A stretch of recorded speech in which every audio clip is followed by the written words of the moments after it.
But when we look at the USMCA and you put that side by side against NAFTA, it's basically the same agreement with a new label stuck on it. You sound like Mr. Chrétien. So, one of my favorite prime ministers, I might add. And so a lot of people have suggested that this was really just, this was a talking point for the President of the United States. He said he was going to throw out NAFTA, and so now he has the USMCA touting that NAFTA was a terrible, terrible deal. NAFTA is continually tweaked over the 20-odd years that it was in existence. So how did this deal really change things other than now we have a 6-year sunsetting clause? Well, first of all, we shielded the automotive sector. You may recall the original conversation started with rules of origin for automotive parts at 50% American-only content. That would have completely undermined our supply chains here in Canada.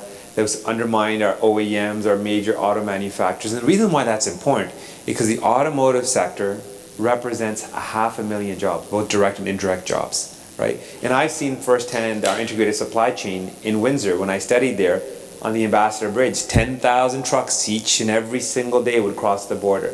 So you have to recognize that the Americans, particularly Lighthizer and Mr. Secretary Ross, were really focused on America-only content, 50%. And they end up landing at 75% regional value. So that was a big win. And what that means is right now, for the automotive parts, the regional value content for Mexico, United States, and Canada is at 62.5% presently in NAFTA. So you're saying how does it differ? Right. And now it's at 75%. So that means more opportunities for our suppliers.